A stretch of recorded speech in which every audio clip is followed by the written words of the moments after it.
Bienvenidos, apreciados participantes, a la sesión número 36 de la Teleclínica Ecopediatría Crecimiento Talla Baja.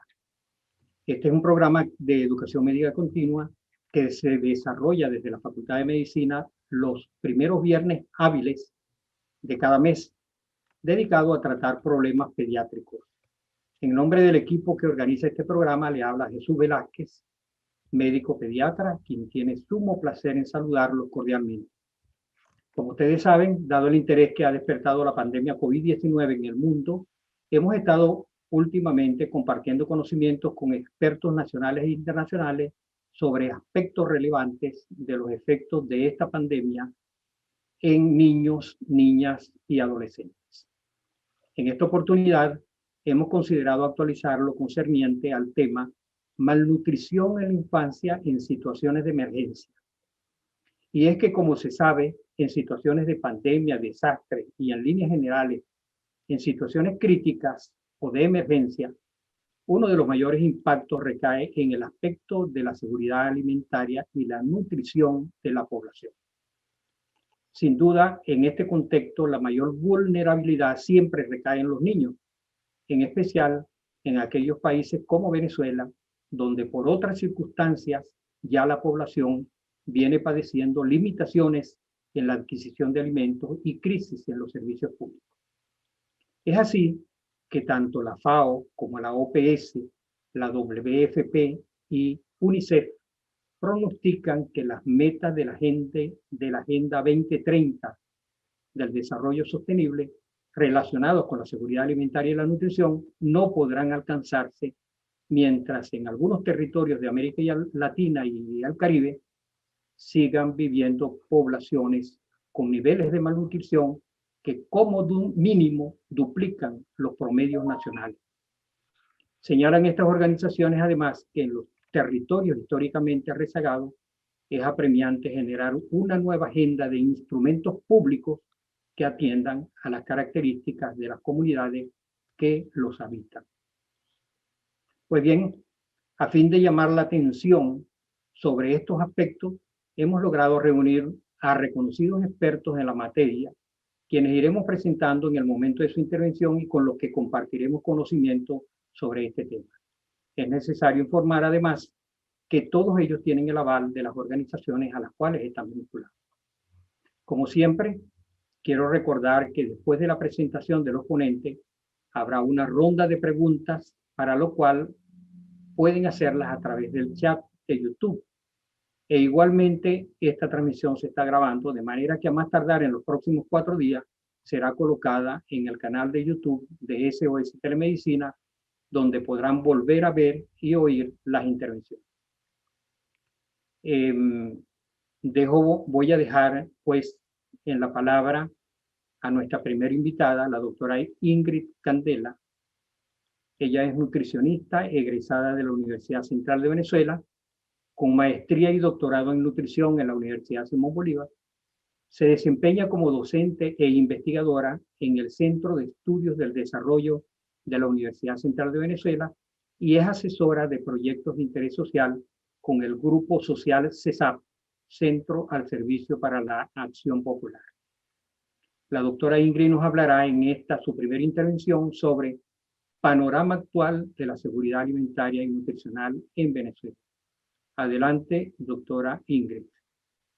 Sí, buenos días. En principio, muy agradecida por la invitación.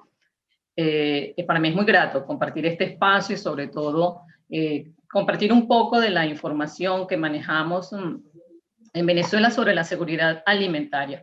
En principio, quiero resaltar que la información que voy a compartir acá está centrada en algunos indicadores de la seguridad alimentaria del país, es decir, ese entorno, ese espacio donde se desarrollan nuestros niños. También partir que el enfoque de la seguridad alimentaria y que el cuidado del niño debe estar centrado o debe tener un enfoque en derechos humanos, considerando que Venezuela ha ratificado pactos internacionales y que también ha considerado en nuestra Constitución algunos aspectos relacionados con el derecho a la alimentación. Por otro lado, también voy a enfocarme un poco en las dimensiones de la seguridad alimentaria. Algunos indicadores que utilizamos y de los cuales tenemos información, porque también esto es importante. La información que se ha reunido hasta ahora pues proviene de algunas organizaciones y de la academia que ante la ausencia de la publicación de la información oficial, pues han logrado recopilar alguna información importante. Y también, obviamente, nosotros como miembros de algunas organizaciones y también de la academia, pues nos hemos dado a la tarea un poco de hacer esta recopilación. Empecemos primero entonces por un índice que está calculado en base a la... un momento, por favor. Ok. El índice de prevalencia de la subalimentación que es publicado por la FAO. Este índice se estima en base a la disponibilidad de alimentos que hay en Venezuela, es decir, la disponibilidad de kilocalorías. Y lo que quiero que observen en esta gráfica, o lo que quiero transmitir, es que desde el año 2007, el periodo 2007-2009, porque este indicador se calcula en base a trienios, Venezuela ya había alcanzado el objetivo de desarrollo del milenio de manera anticipada. Entonces, este indicador, cuando está por debajo de 5, quiere decir que es aceptable. Si vemos luego en 2010, 2012, también ocurre lo mismo. En este periodo, de hecho, a partir de este año, Venezuela recibió reconocimiento sobre el logro de estos objetivos. Ya para el año 2014, que marca un poco el deterioro de la seguridad alimentaria en el país y de muchísimos indicadores afines al área, ya comenzaba a estar por encima de ese 5%, es decir, 6,4%. A partir de allí ustedes pueden observar ese aumento, ese incremento vertiginoso de este índice de prevalencia de subalimentación, que lo que hace es medir la cantidad y el porcentaje de personas que no alcanzan a cubrir sus necesidades diarias de calorías.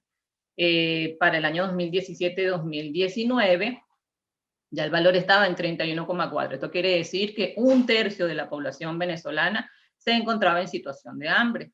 Esto también fue reportado por el Programa Mundial de Alimentos en el 2019, igual con otros indicadores de índole cualitativo que son reportados a nivel de hogar. También 1/3 de esta población tenía inseguridad alimentaria en su forma moderada y severa. Aparte de esto, también había un 62% de la población con inseguridad alimentaria leve. Es importante entonces revisar las proyecciones que también se han hecho en materia con este índice de prevalencia y sobre todo compararnos con otros países de América Latina. Según la FAO, para 2018-2030, en Venezuela, 2/3 de la población estarían en situación de hambre. ¿Okay? Si nos comparamos entonces con los países, vemos que mientras los países hermanos van a lograr probablemente la meta de los ODS, pues nosotros obviamente no. Y reciente en el último informe sobre la crisis alimentaria, pues entramos dentro de esos 7 primeros países con el peor pronóstico en materia de inseguridad alimentaria. Pues uno de los fenómenos que ha caracterizado a nuestra población, obviamente, ha sido la pobreza. También desde el 2014, las cifras que arroja la encuesta nacional de condiciones de vida muestran que entre el año 2014 y 2020, la pobreza total duplicó y la pobreza extrema aumentó 4 veces, es decir, cuadruplicó. Y que esa brecha que hay entre la pobreza total y la pobreza extrema cada vez es más estrecha. Lo que quiere decir que cada año hay más personas en Venezuela en situación de pobreza extrema.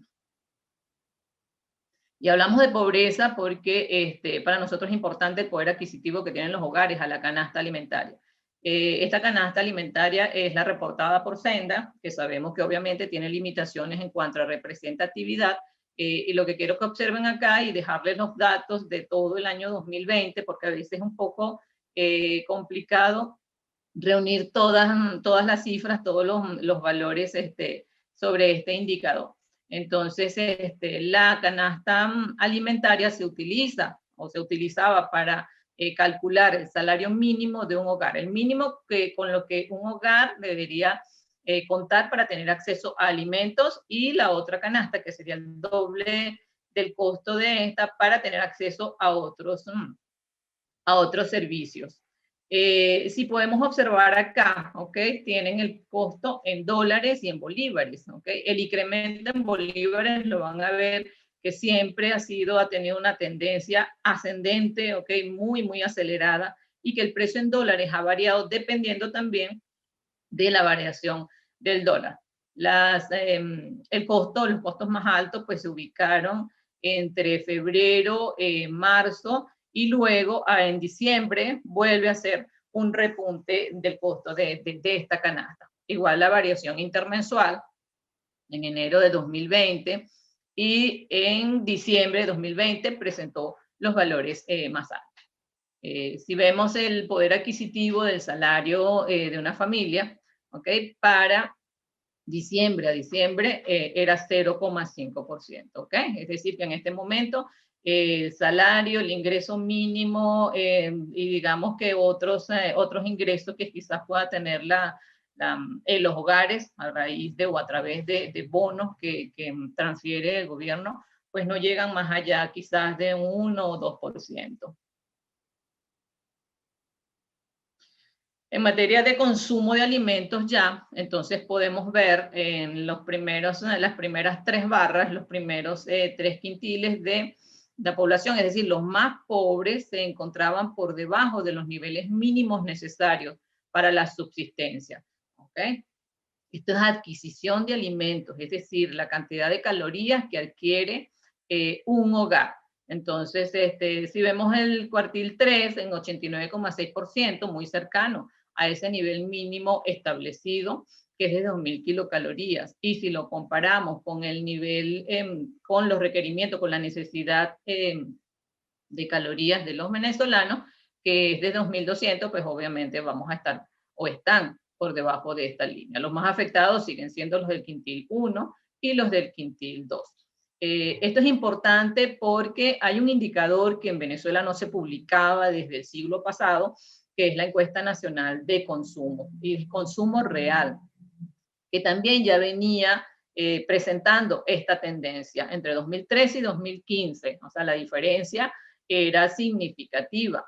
Ya nosotros en 2015 teníamos aproximadamente un 94% solamente de esta adecuación calórica, que corrobora en COVID que esa tendencia continuó y que cada vez es más precaria. Si consideramos la producción de alimentos en Venezuela y la importación en este momento, seguramente estos valores pues se han deteriorado. Además que la población lo vive, la población lo reporta. Cuando nosotros hacemos nuestras líneas de base a nivel de los centros comunitarios, hasta hoy, de hecho, la última recolección de información que hicimos en una parroquia de los Valles del Tuy, las personas contaban solamente con los alimentos, con el subsidio indirecto a través de los CLAP.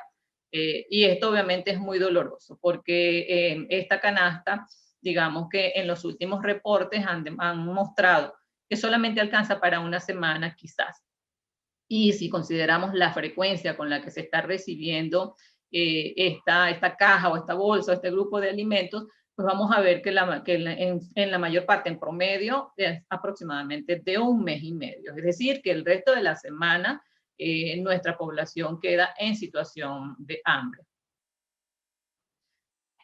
Esto es corroborado también por Cáritas. Estos son los datos sobre el índice de estrategias de sobrevivencia familiar y también los hogares que se encuentran en seguridad alimentaria. Si vemos las barras verdes, vemos que a partir del 2017, más del 80% de la población se encuentra en inseguridad alimentaria. Esto es por información reportada a nivel de hogar, y que el índice de estrategia tenía más o menos la misma tendencia. Es decir, ¿qué hace un hogar cuando está ante la inseguridad alimentaria? en principio, reducir la diversidad de alimentos. Segundo, reducir la cantidad, sacrificar sus comidas para que otro consuma. Reducir la cantidad de comidas que hace al día. Y en este sentido, desde el 2016 siempre se ha reportado, aunque en estudios no representativos, pero siempre hemos observado pues este fenómeno a nivel de hogar. Estos hogares corresponden a las madres o aquellos a los que pertenecen los niños que se monitorean en los sitios centinelas de Cáritas. Por esto también no son representativos, pero digamos que nos puede mostrar un poco el comportamiento de estos indicadores a nivel local, que es donde nosotros trabajamos. Otro aspecto importantísimo relacionado con el estado nutricional de los niños y también de la población son los servicios públicos, específicamente el agua. Y en este sentido quiero resaltar que la Alta Comisionada de Naciones Unidas para los Derechos Humanos declaró el año pasado que el desvío de los recursos, la corrupción y la falta de mantenimiento en la infraestructura, así como la subinversión, pues ha sido una de las causas, uno de los factores asociados directamente con el deterioro y con la crisis de estos servicios. En 2019 había 43 millones de venezolanos que necesitaban asistencia en materia de agua. Y no solamente el agua, el resto de los otros servicios públicos que son los básicos, ¿ok? Para que pueda funcionar, digamos, para que pueda, o los que contribuyen a la seguridad alimentaria en el hogar, bueno, son electricidad, gas doméstico, aseo urbano y el transporte público. En materia de agua, 16% siempre contó con el suministro de agua, o de las encuestas que realiza el Observatorio Venezolano de los Servicios Públicos, es decir, solamente el 16,7% contó con el suministro, pero 65,8% consideró que era de mala calidad. En cuanto a electricidad, todos los entrevistados reportaron fallas, esto fue en el 2019, y 40% con interrupciones diarias. En cuanto al gas doméstico, solamente el 50% tuvieron una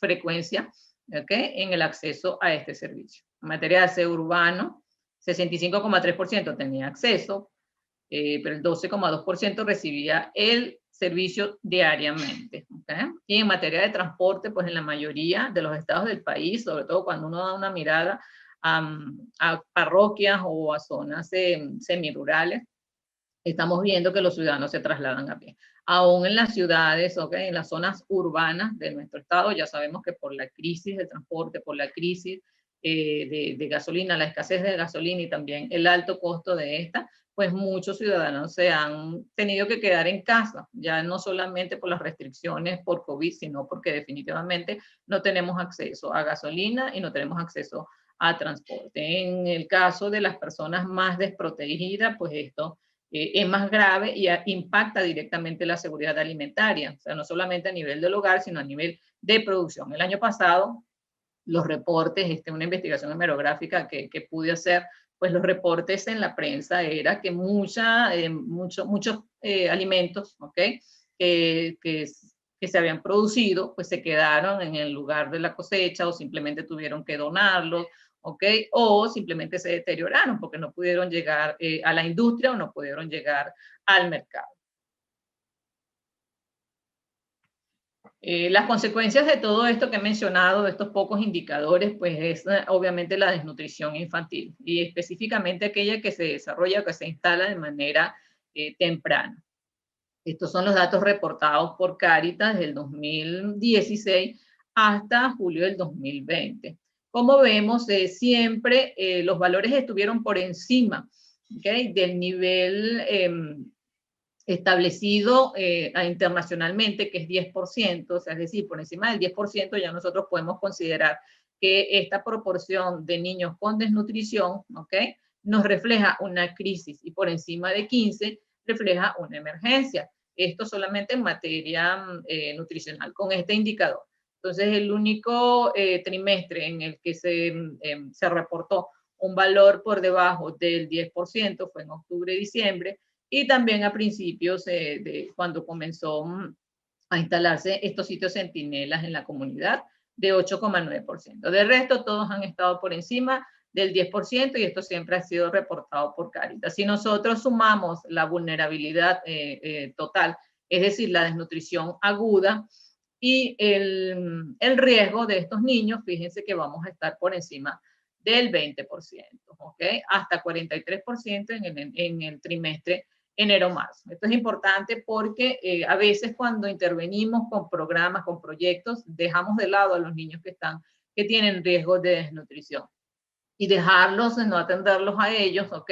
Es justamente contribuir con este incremento de la desnutrición aguda, porque un niño en la medida, sobre todo en la medida que es más pequeño, pues obviamente va a tener mayor riesgo de desnutrición.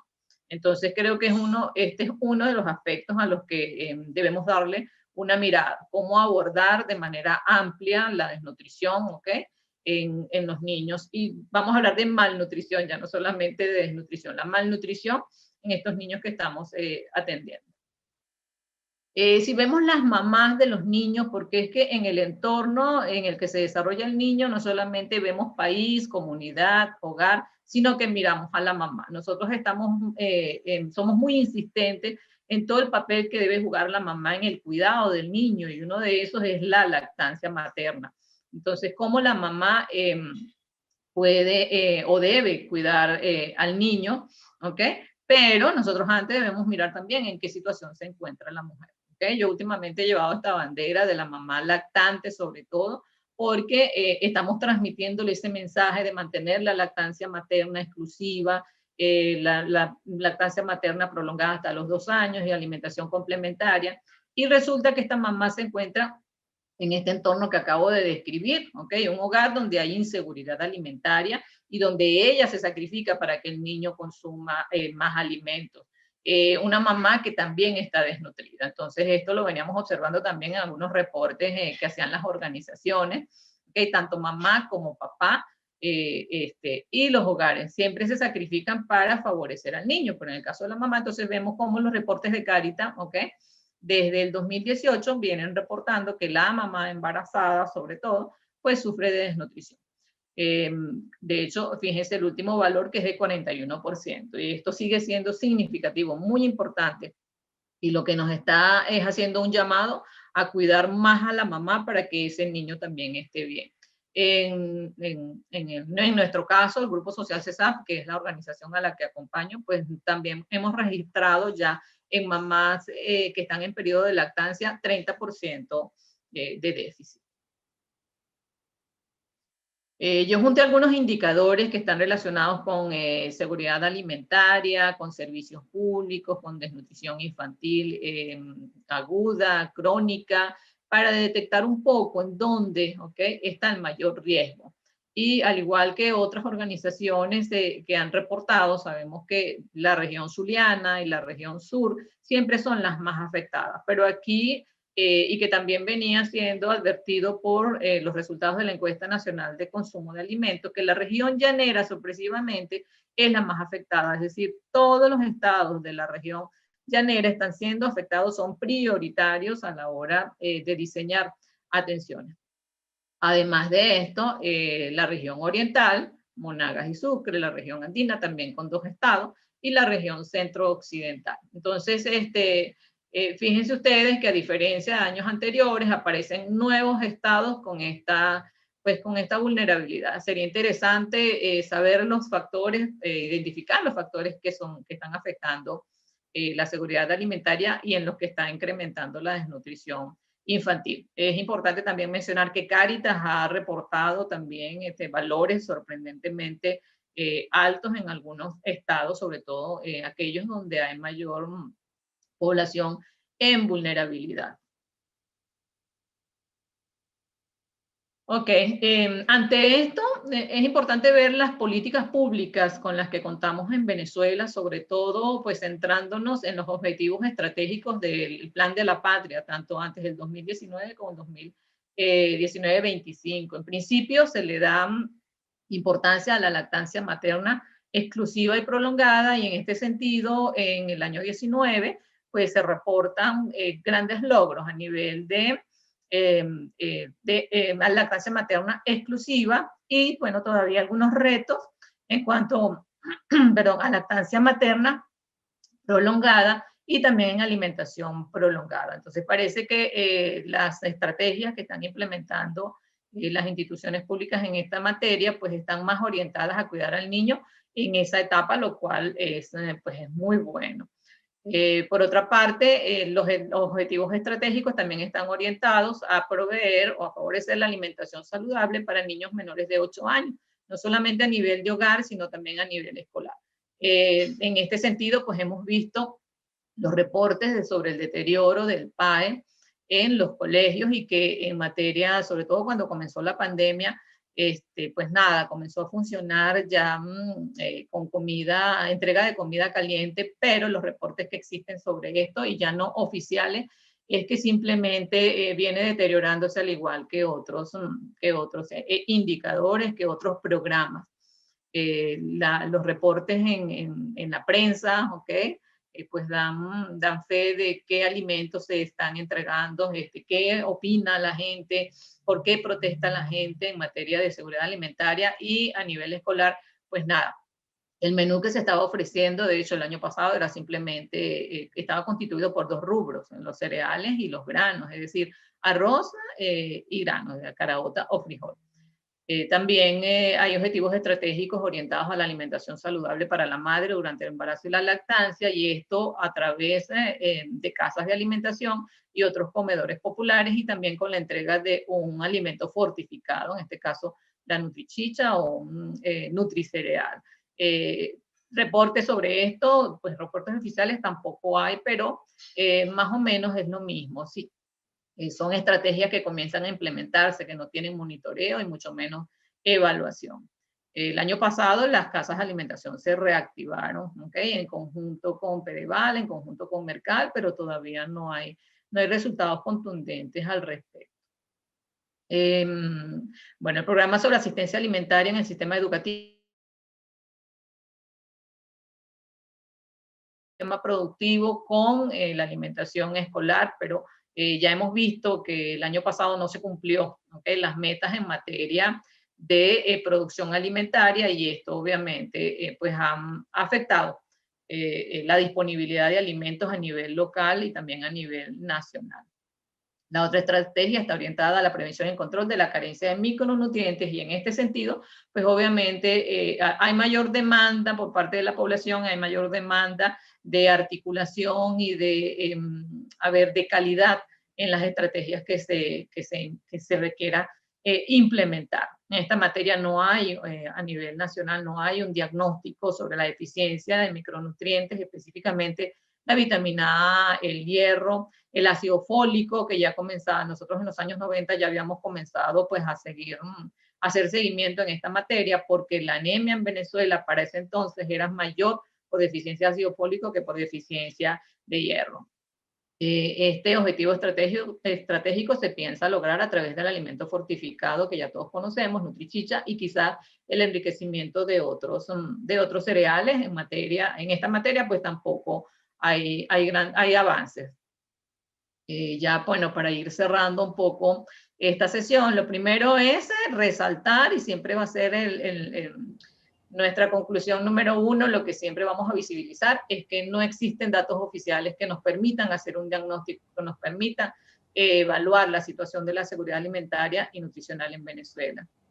Que los reportes de FAO y otras organizaciones indican que la seguridad alimentaria en los venezolanos ya es severa y que tiende a empeorar. Que las organizaciones de la sociedad civil y la academia que la sociedad civil y la academia, pues hasta ahora se han dedicado a atender el estado nutricional de los niños y sus madres, y que los proyectos de atención en emergencia indican que la malnutrición por déficit y por exceso también está presente en los niños. Más adelante voy a comentar con ustedes algunos datos sobre esto. Y lo otro, como acabamos de ver, pues que no contamos con esas políticas públicas, con los planes o programas oficiales que nos permitan reducir el riesgo, reducir el daño. No tenemos en este momento programas de protección contundentes, ¿okay? Dirigidos a esta población o al entorno en el que se desarrollan los niños. Bien, más adelante nos vamos a encontrar nuevamente. Les agradezco mucho la escucha y el espacio y este espacio para hacer la revisión de esta información, de esta situación en nuestro país. Muchísimas gracias. Muchas gracias. Muchas gracias, doctora Ingrid. La verdad que los datos que usted nos presenta nos dejan hondamente preocupados. Ojalá que las autoridades que tienen que ver con la situación que tenemos y que se nos avecina y que se nos puede empeorar, tomen decisiones contundentes para mejorarla. Bueno, enseguida hemos invitado también a la doctora Mariana Mariño Elizondo. Ella es médico especialista en puericultura y pediatría, egresada de la Universidad Central de Venezuela, especialista en nutrición clínica, egresada de la Universidad Simón Bolívar, investigador del Grupo de Transición Alimentaria y Nutricional TAN, gerente de salud del Centro de Atención Nutricional Infantil Antímano Cania, y la doctora Mariana nos hablará sobre el diagnóstico del estado nutricional en la infancia en esta situación que nos ha presentado la doctora Ingrid. Adelante, doctora Mariana. Muy buenos días. Gracias especiales al equipo de SOS Telemedicina por la invitación y la organización de la actividad, y gracias a todos los que hoy nos acompañan. Efectivamente, hoy vamos a conversar sobre los aspectos más relevantes del diagnóstico del estado nutricional en la infancia en situaciones de emergencia. Debemos empezar por recordar que la alteración del estado nutricional, particularmente la desnutrición infantil, que es lo que hoy nos compete, es una enfermedad de carácter multicausal.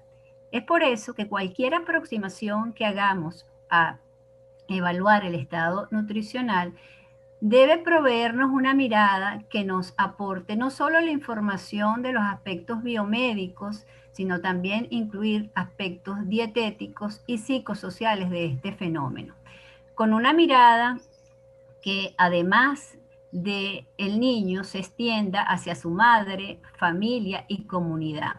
Y todo esto enmarcado en un contexto país que brillantemente la licenciada Ingrid Candela nos acaba de exponer. En algunas circunstancias, además de los elementos del contexto país, debemos considerar algunos aspectos del contexto mundial. Y justamente estamos viviendo el mejor ejemplo de esto cuando el mundo vive la pandemia por COVID-19. Todas estas consideraciones deben ser tomadas en cuenta a la hora de decidir cuál es el método de evaluación del estado nutricional que vamos a aplicar. Clásicamente, nosotros obtenemos nuestra información que luego vamos a integrar en un diagnóstico definitivo de la evaluación clínica, la evaluación antropométrica y la evaluación complementaria.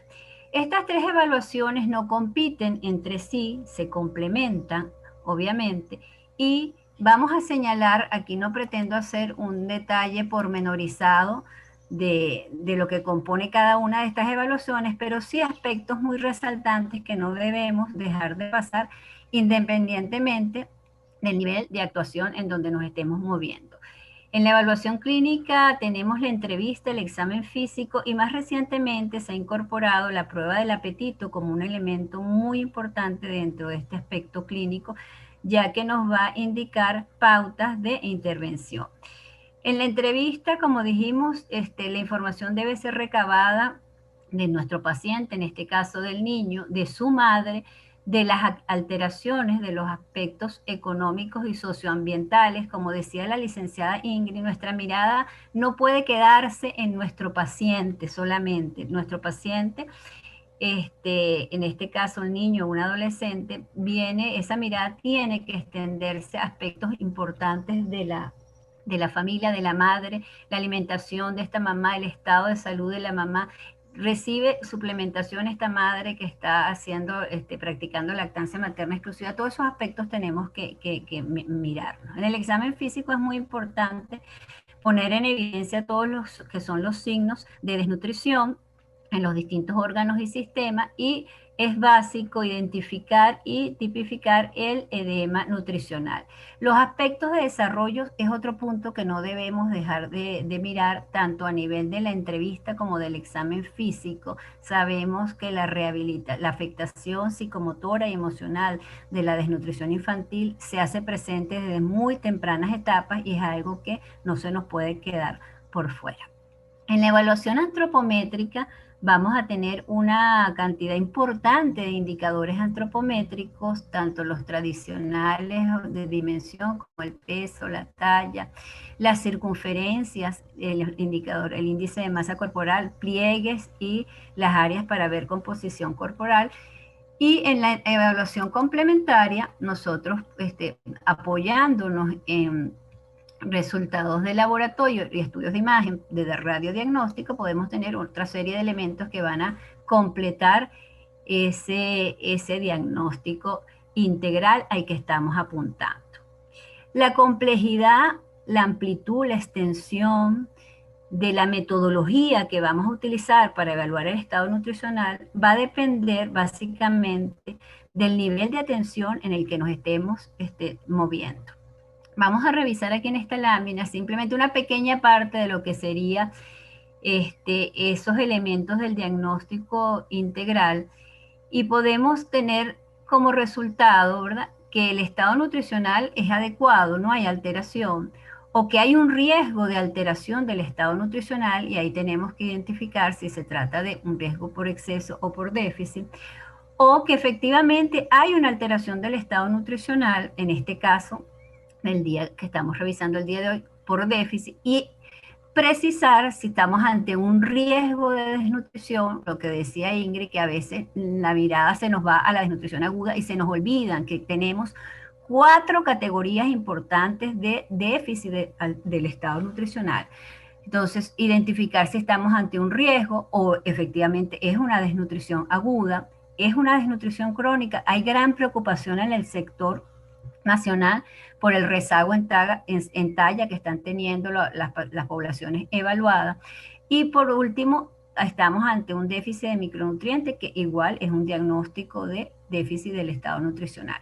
En el caso de la desnutrición aguda, tenemos que identificar si estamos ante una desnutrición moderada o grave, y en el caso de la desnutrición grave hay que precisar el tipo clínico entre el marasmo, kwashiorkor o mixta.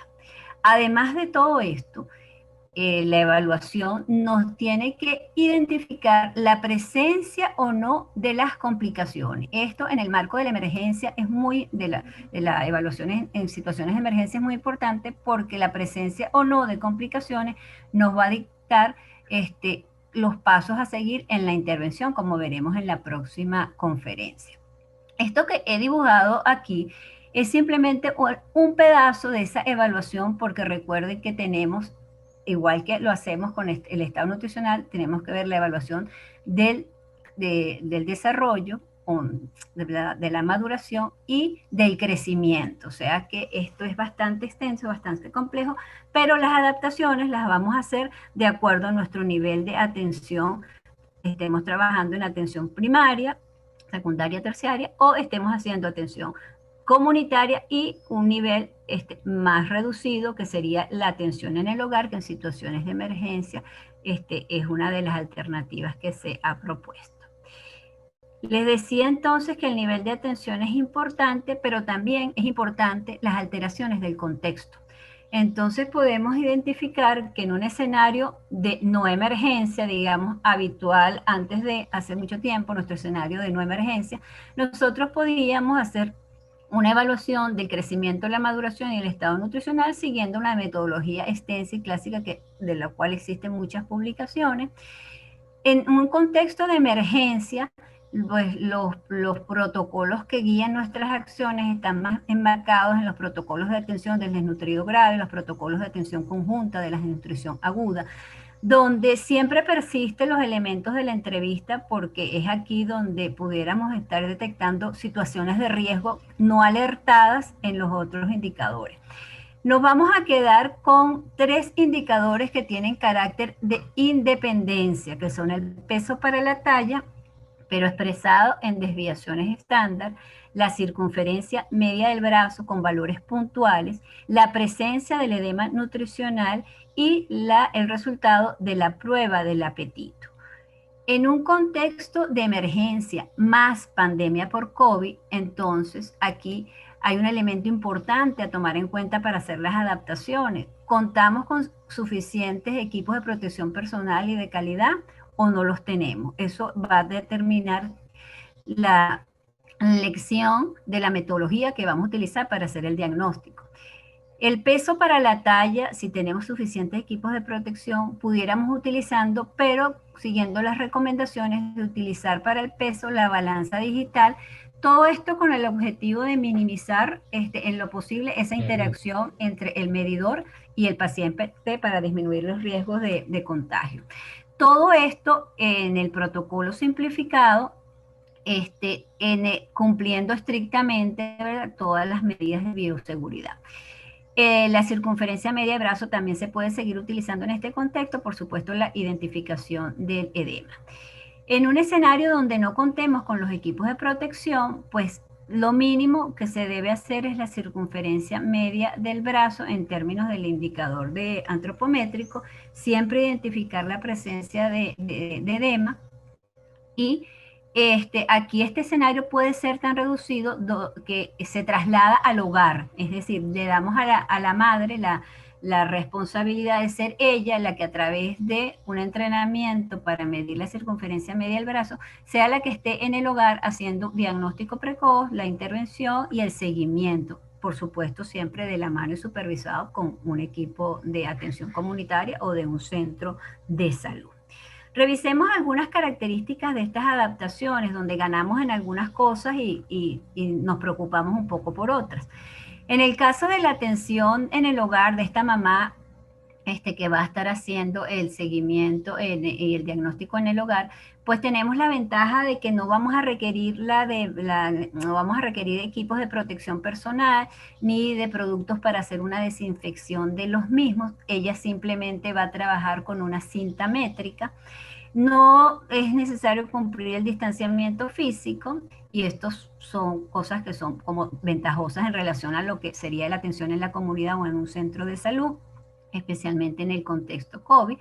Y sacrificamos tal vez un poco el tema de calidad y la necesidad del entrenamiento. Obviamente esta es una mamá que necesita ser muy bien entrenada para hacer para aplicar la metodología en la casa, y la calidad de las mediciones pues tal vez en relación a los otros sea menor, aunque hay trabajos recientes, sobre todo en países en África, donde con un buen entrenamiento se logran resultados muy, muy buenos en cuanto a la calidad de las mediciones de estas mamás, además de la motivación que ellas mismas tienen, que las hace ser unas excelentes aliadas en la casa para todo este tema. Fíjense, les decía que los indicadores independientes para el diagnóstico de la desnutrición aguda en escenarios de emergencia es el peso para la talla expresado en desviaciones estándar. Por eso recordemos, ¿verdad?, que cuando el valor de peso talla se ubica por debajo de -1, entre -1 y -2, estamos identificando riesgo nutricional. Cuando ese indicador está por debajo de -2 de manera gruesa, podemos decir hay desnutrición aguda, pero es importante hacer la distinción y la precisión entre la desnutrición moderada y la grave. La moderada se ubica por debajo de -2 desviaciones estándar, entre -2 y -3, y por debajo de -3 del peso para la talla, estamos en desnutrición aguda grave. Combinando todo esto, nos queda una tabla como esta, que es un poco cargada de información, pero es una tabla de resumen muy útil, donde podemos ver que para el grupo de edad, el indicador antropométrico que vamos a utilizar es, en el caso de los niños menores de 5 años, el peso para la talla, y tenemos aquí los valores límites. Recordemos siempre que la población de referencia que vamos a utilizar en niños menores de 5 años son los patrones de crecimiento de la OMS del 2006. Entonces, de acuerdo a la ubicación de este indicador, pues vamos a tener las distintas categorías a diagnosticar. Aquí he coleado la talla para la edad porque no está en los protocolos, como bien nos comentaba la licenciada Candela, pero para nosotros es un punto de preocupación y queremos visibilizarlo, y esta sería la clasificación. En cuanto al otro indicador independiente, que es la circunferencia media del brazo, pues tenemos claramente definidos que por debajo de 11,5 es una desnutrición aguda grave, y entre 12,5 y 11,5 desnutrición aguda moderada.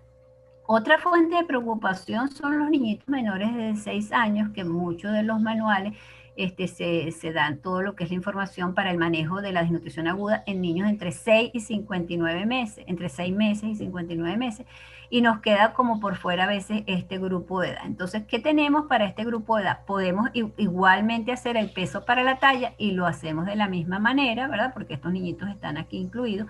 Pero si no podemos tallar al paciente y no podemos tener un peso para la talla, podemos trabajar con el peso para la edad en los niños menores de 6 meses de edad y diagnosticamos desnutrición aguda.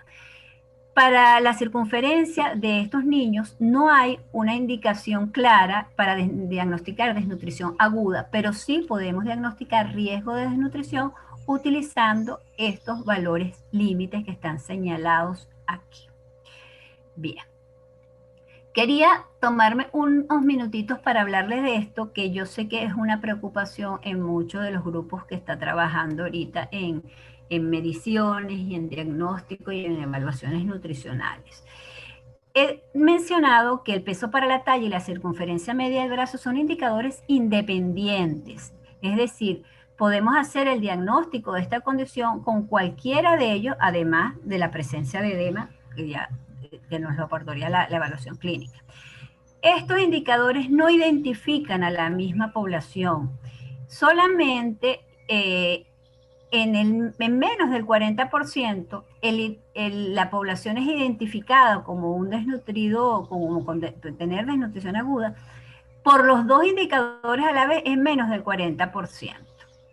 Esto siempre nos hace ruido. Entonces, ¿cuál indicador? Utilizamos el indicador que tenemos. Si podemos hacer peso para la talla, pues eso es lo que vamos a hacer, porque además vamos a mirar la talla y vamos a tener un plus, un diagnóstico importante adicional. Si lo único que podemos hacer es la circunferencia, lo hacemos. Estos dos indicadores tienen una alta correlación con mortalidad. Recuérdense que en situaciones de emergencia, nuestra máxima es salvar vidas, ¿ok? Y la mortalidad tiene una correlación muy alta con los dos. Más, aparentemente, por la mayoría de los estudios dicen que se correlaciona inclusive mejor con la circunferencia media del brazo. Por eso que tenemos que estar muy tranquilos y muy seguros de que si no tenemos peso para la talla, hacerlo con la circunferencia lo estamos haciendo bien. Fíjense en este trabajo publicado en el 2019, donde se evaluaron estudios de 41 países y comparando cómo era la prevalencia del diagnóstico de la desnutrición aguda cuando utilizamos el peso para la talla por debajo de -2, y como en relación a la circunferencia media del brazo por debajo del punto de 12,5. Y fíjense cómo en la mayoría de estos estudios la prevalencia se diagnosticó más por peso para la talla que por circunferencia. Pero eso no es así en todos los países. Esto es el promedio de todo ese montonón. Pero hay países donde esto no es así. Entonces, quedémonos tranquilos, utilicemos estos, son indicadores independientes. Los dos son buenos y son útiles porque se correlacionan muy bien con la mortalidad, que esa es como nuestra primera misión.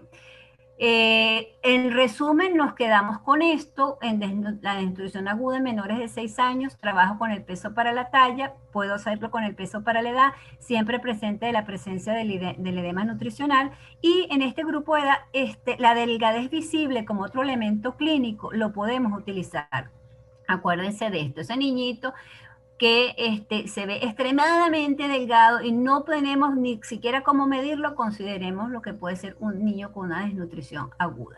En el grupo de 6 a 59 meses, pues nuestros 3 indicadores independientes de los que ya hemos hablado, y tenemos que precisar cuál de los dos tipos de desnutrición es, porque esto tiene implicaciones en las pautas a seguir. Aquí recordemos entonces que los puntos de los valores límites para la moderada está entre 12,5 y 11,5 y por debajo de 11,5 es grave, esto ya lo he dicho, es simplemente repetición. ¿Dónde vamos a ubicar nosotros estos indicadores? Tenemos el peso para la talla y dónde vamos a ubicar su puntuación Z-score. Bueno, tenemos varias opciones. Tenemos las gráficas, lo podemos hacer también en las tablas.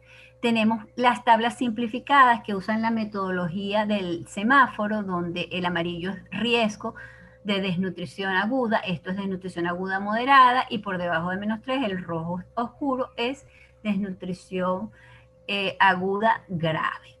También tenemos los calculadores antropométricos, que esa es otra opción. En cuanto a la circunferencia media del brazo, ya para terminar, puntualizar que son valores, ¿verdad? Límites, no vamos a relacionarlos con la talla. Y en los niñitos mayores de 6 meses vamos a tener ya directamente los diagnósticos. Esto se trabaja con estas cintas que tienen ya el esquema del semáforo, donde directamente, si la madre lo está haciendo en la casa, puede sin mayores problemas identificar si se trata de una desnutrición moderada o grave. Y en el caso de los menores de 6 meses de edad, tenemos la clasificación para riesgo de desnutrición. Bien, toda esta información que hemos compartido puede ser ampliada en referencias internacionales y nacionales, especial mención para ampliar esto de la evaluación nutricional. Esta publicación en el Archivos Venezolanos de Poricultura y Pediatría en el volumen 81, donde se habla de la metodología para aplicarla en atención primaria y secundaria. Muchísimas gracias por su atención. Quedo atenta de las preguntas y comentarios. Muchas gracias, doctora Mariana. Excelente su intervención y muy útil toda la información que le ha transmitido a los que están conectados. Muchas gracias. Ahora vamos a invitar a la doctora Judy Barroso, quien es especialista en puericultura y pediatría, egresada de la Universidad Central de Venezuela y de psiquiatría del Instituto Venezolano de los Seguros Sociales. Ella es asesora técnica de nutrición y salud para Save the Children Venezuela. Nos hablará la doctora Barroso sobre atención integral de la desnutrición aguda en la infancia en situaciones de emergencia. Adelante, doctora Judith. Muchas gracias, doctor Velázquez, por la participación, por la invitación para nosotros como Save the Children para formar parte de esta teleclínica. Y comentamos la atención integral de la desnutrición aguda en la infancia en situaciones de emergencia. Como si estuviéramos haciendo un paper, vamos a saber cuáles son las palabras clave antes de entrar a esta presentación. Cómo salvar vidas, como estaba comentando mi compañera Mariana. Y de lo que han comentado Mariana, de lo que han comentado Ingrid y el doctor Jesús, palabras claves para la atención integral en estos contextos. Prevención, diagnóstico, tratamiento, desnutrición aguda, riesgo de desnutrición, hambre oculta, simplificación de protocolos y empoderamiento de comunidades y familias. Así que vamos a entrar un poco más en materia. Vamos a hacer un breve resumen de lo que son de lo que es el problema de la desnutrición aguda como tal. La desnutrición aguda es un problema porque nos habla de que el niño o niña no ha tenido, o la persona, una posibilidad de tener alimentos o tiene una enfermedad que le causa una pérdida de peso importante como tal. Esa pérdida de peso lo lleva a tener una alteración importante en su salud. Okay. Esta aumenta la susceptibilidad de infecciones y severidad de enfermedades, y ya se ha demostrado que 3.4 veces de probabilidad de muerte hay en los casos moderados y 11.6 veces en los casos graves de nutrición del COVID. Tenemos que se ha visto a nivel global una pérdida de la capacidad económica de muchos hogares, como ya habíamos comentado, una reducción del acceso a tener alimentos de calidad y además el agravante de la interrupción de servicios que pueden estar ya digamos, un poco mermados o en algunos casos quedan inexistentes para la parte de atención en salud. Entonces, viendo un poco este gráfico, esta pérdida súbita de peso o la aparición de edema por retención de líquidos por pérdida de proteínas hace que nuestros niños tengan estas apariencias en relación con su mismo correlato cuando están con un peso adecuado. Entonces, la pregunta del millón, ¿hacemos un manejo ambulatorio o un manejo hospitalario? La buena noticia es que en la mayoría de los casos el manejo puede ser ambulatorio. Entre el 80 y el 95% de los niños que son detectados con desnutrición aguda hacen un manejo adecuado desde el punto de vista de recuperación en su casa, en jornadas de salud, en puntos de control, yendo al ambulatorio una al día o cada 2 días para ser evaluados y recibiendo su tratamiento en casa. Esto ha sido un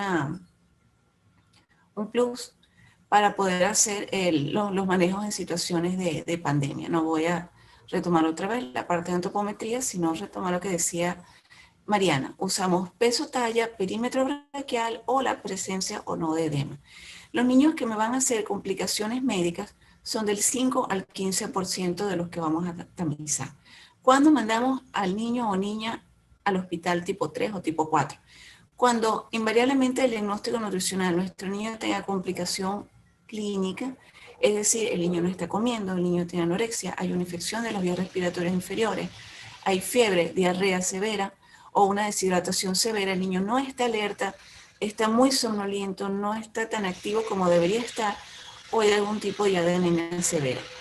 Esto en general. Si el niño tiene menos de 6 meses, es mejor mandarlo de una vez al hospital tipo 3 o 4 para ser evaluado por los especialistas.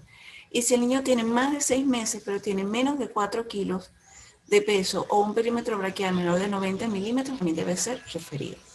¿Qué se necesita para tener un abordaje integral? Necesitamos tener un protocolo de atención de la desnutrición aguda en menores de 5 años, que es más o menos lo que hemos estado conversando aquí, cómo llegar al diagnóstico, cómo hacer prevención. Necesitamos un personal capacitado, tanto trabajadores de salud como ahora, que va a ser muy importante, la comunidad, especialmente las madres y los representantes de hogar. ¿Para qué? Para hacer prevención, diagnóstico, tratamiento, para hacer derivación de los casos y recibimiento de los casos, porque una vez que el niño sale del hospital, debe continuar en la parte comunitaria para evitar que se nos vuelva a desnutrir, porque recordar que la desnutrición aguda puede presentarse varias veces, y eso es lo que justamente queremos ir evitando. Tenemos que tener insumos para poder hacer un adecuado diagnóstico y seguimiento de la desnutrición aguda, como son las cintas MOAN, que son las cintas por sus siglas en inglés, para hacer la medición del perímetro braquial. Necesitamos pesos, talla, en la medida de lo posible. Si no lo tenemos, como decía Mariana, la cinta, lo que tengamos a mano. Y también insumos nutricionales para atender los casos de desnutrición aguda, como lo que es el alimento terapéutico, que aquí vemos el famoso sobre rojo.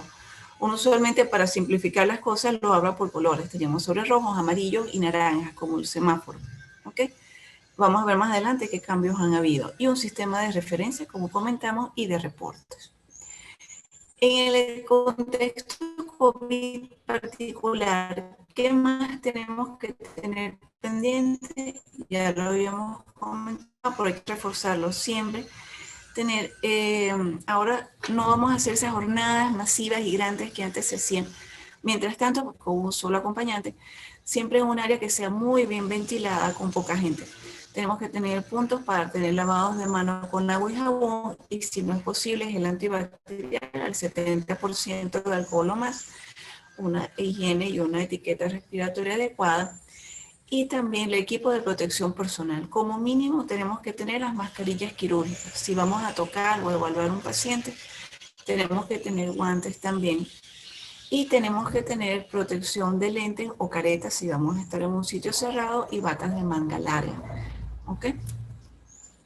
¿Cuáles son los 3 pilares de elementos claves para hacer un manejo ambulatorio de desnutrición aguda en nuestros niños y niñas menores de 5 años? Los 3 pilares son el manejo de nutrición, el manejo médico y las intervenciones complementarias.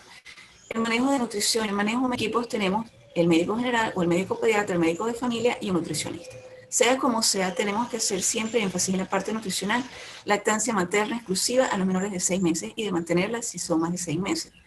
entregar los suministros del alimento terapéutico listo para consumo, que son las siglas en español, RUF por las siglas en inglés, o sobre rojo, si lo queremos hacer más simplificado, y o los micronutrientes, que vamos a hablar un poco más adelante. Alimentación familiar, saber cómo está esa alimentación familiar y si es necesario hacer una intervención complementaria. Y el seguimiento nutricional debe ser lo más periódico posible, idealmente semanal, bisemanal o mensual. Ahora en el contexto COVID lo estamos haciendo usualmente de manera semanal, pero nos mantenemos en contacto vía texto o vía telefónica con los beneficiarios. El manejo médico, como también comentamos, una evaluación periódica, semanal, quincenal o mensual, con un manejo anticipado en los casos severos de infecciones, y el tratamiento antiparasitario o antimalárico se aplica, y igualmente la parte de vacunación, actualizar el sistema de inmunización, su tarjeta de inmunización. En las intervenciones complementarias, la estimulación sensoromotora, la promoción de las prácticas claves y prácticas de hábitos saludables para la alimentación, complementar esa alimentación, porque ya habíamos escuchado a Ingrid que nos decía que había un tema de inseguridad alimentaria, ver cómo está la alimentación de esa casa, porque de nada hacemos que el niño se recuperó, pero dentro de 1 o 2 meses regresa otra vez. ¿Cómo hacemos para evitar eso? Y fortalecimiento de la parte comunitaria. Una nota es que el seguimiento debe hacerse con el parámetro con el que ingresamos al paciente al programa. Así sea el perímetro braquial, seguimos con perímetro braquial. Podemos adicionar peso, talla, algún otro, pero siempre tener el criterio inicial. De la parte de medicamentos, los antimaláricos, recordar que en nuestro país tenemos presencia de malaria.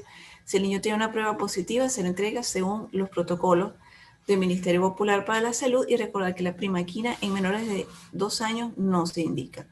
El albendazol no se indica en menores de 1 año de edad, y la amoxicilina se indica solo en los casos que ya son graves y que están siendo manejados con ingreso a la parte alimentaria en su hogar. Antes del COVID, nosotros teníamos ya como este organigrama para la atención de desnutrición aguda en niños y niñas menores de 5 años, que nos decía que si el niño tiene una desnutrición aguda moderada, nosotros vamos a hacer una complementación con los famosos sobres naranja. Eso ya vamos a ver que se cambió. En la desnutrición aguda severa usamos el alimento terapéutico, ya no es un complemento, sino un tratamiento ambulatorio, o los famosos sobres rojos que tienen 500 calorías cada uno. En los casos de complicaciones, que ya dijimos, complicaciones médicas, el niño no come, el niño tiene fiebre, el niño está somnoliento, el niño tiene alguna patología médica, lo mandamos al hospital para empezar tratamiento hospitalario con las fórmulas terapéuticas F75 inicialmente, y luego la F100. Niños de 0 a 6 meses de edad deben tener énfasis en lactancia y ser referidos al hospital.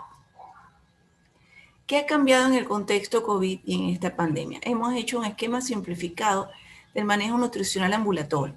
Ya, como comentamos, no vamos a usar los sobres naranjas, vamos a usar un solo sobre o sachet, como quisiéramos llamarlo, que son los sobres rojos. Aquí tenemos la indicación directamente con la gráfica de lo que sería la cinta para el perímetro braquial. Si está en la zona roja, es decir, por menos de 11.5 centímetros, vamos a iniciar con 2 sobres al día más la alimentación normal de la casa, y vamos haciendo seguimiento. Si ya en 2 visitas consecutivas el niño tiene un perímetro braquial mayor de 11.5, un peso talla con un Z-score que ya no esté por debajo de -3 desviaciones estándar y no tiene edema, empezamos la fase de transición, donde ya entregamos un sobre y seguimos evaluando al niño con todas las medidas de alimentación complementaria, y ya cuando el niño está por encima de 12.5 centímetros en su perímetro braquial o ha llegado para estar sobre las -2 desviaciones estándar, empezamos ya la parte de la transición final, que son la entrega de micronutrientes o del sobre amarillo, que es el ALNS. ¿Qué ocurre? Vamos a suponer, hicimos nuestro tamizaje, el niño o la niña no tiene los parámetros para decir que está en una desnutrición aguda, pero ya mis compañeras han estado comentando de que existe el riesgo de la desnutrición, existe el hambre oculta. Si ese niño lo dejamos ir y va pasando unos meses, puede ocurrir cuando lo volvamos a ver ya está en desnutrición aguda. ¿Qué hacemos? Si tenemos la posibilidad de tener la medición de la hemoglobina y está sobre 10, empezamos un manejo profiláctico del hambre oculta con un suministro de micronutrientes en polvo, un sobre diario durante 90 días, hacemos un receso de 3 meses y volvemos a repetir el esquema de 90 días. Si la hemoglobina está por debajo de 10, ya comenzamos el tratamiento terapéutico con el hierro elemental de 3 miligramos kilo durante el mismo tiempo que tome al niño estabilizar su hemoglobina, y seguimos haciendo un seguimiento como tal. Recordar que esto es para niños de 6 a 59 meses, que el peso para la talla no nos haya dado para una desnutrición aguda, pero sabemos que próximamente lo van a estar si se mantienen las condiciones como tal. El seguimiento ambulatorio para desnutrición aguda tiene básicamente las mismas actividades que en un seguimiento normal, sin embargo, se simplifica. Por eso una de las palabras claves es simplificación de protocolo.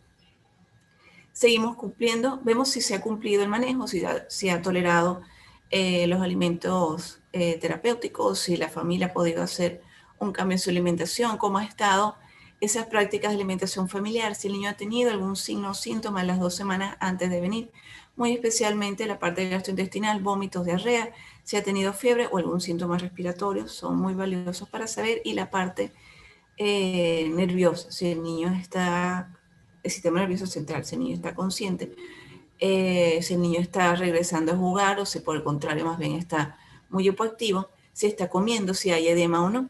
Medimos peso, talla, perímetro braquial.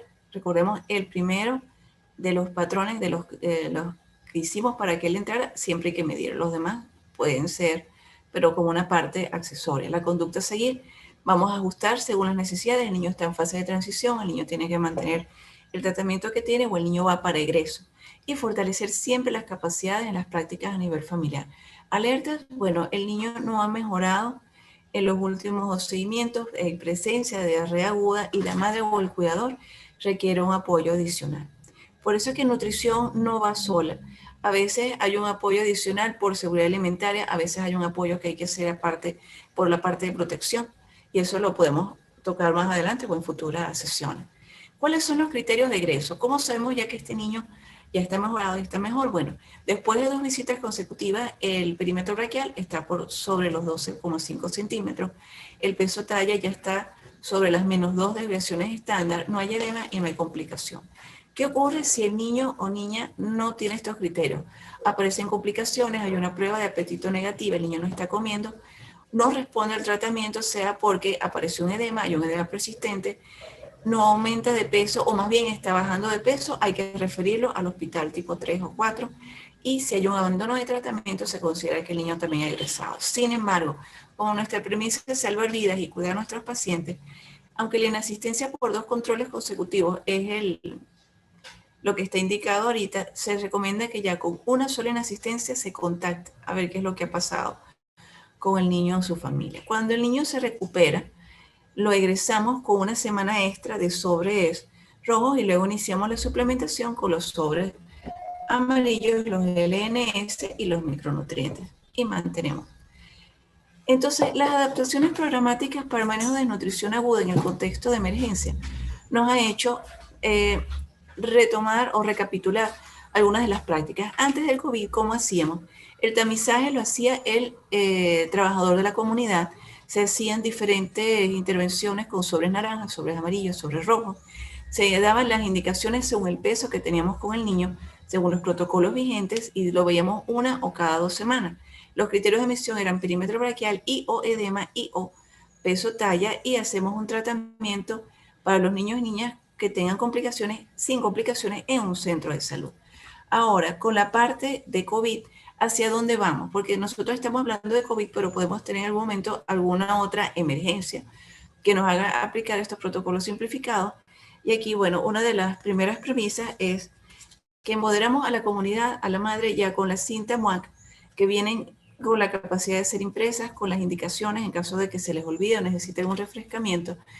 Simplificamos cuáles son los insumos que vamos a usar. Usamos solamente el sobre rojo en 2 sachets en caso de nutrición aguda grave, y para la de moderada uno solo, y luego pasamos a micronutrientes y los sobres amarillos. Reducimos la frecuencia de las visitas, y eso, aunque ayuda, también hay que estar muy pendiente de que podemos mantener contacto vía texto o vía telefónica. Y lo más importante, hemos capacitado no solo a los trabajadores comunitarios, sino las familias. Eso que hace aquí, estamos viendo cómo esta cinta muestra lo que les había comentado y ahí está el link para quienes quieran bajarla y tenerlas en su lista. Este enfoque simplificado de la atención ambulatoria de la desnutrición aguda nos va a ayudar, según los resultados que estamos esperando, a contribuir a la reducción de la morbilidad, de la mortalidad y mejorar el desarrollo infantil a nivel poblacional, porque aumentamos la cobertura, aumentamos la capacidad de diagnóstico, porque las mamás, que son las primeras interesadas de que su hijo esté sano, son las que van a saber cómo medir, cuándo llamar para decir hay una alerta o hay algo que no me está cuadrando, para hacer una evaluación complementaria, adicional con los especialistas. Disminuye la tasa de abandono también y eso hace que aumente la capacidad de lo que sería la vigilancia nutricional y de la prevención también. Aquí también, como comentaba Mariana, les dejo algunos recursos para los que quieran ahondar en la parte de lo que es la desnutrición aguda en niños y niñas menores de 5 años en situaciones de emergencia.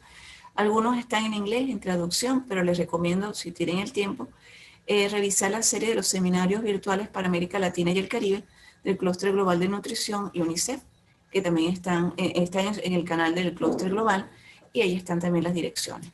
Ya para terminar, unas últimas palabras sobre lo que es la respuesta de nutrición por Save the Children en Venezuela en lo que ha sido el año 2020-2021.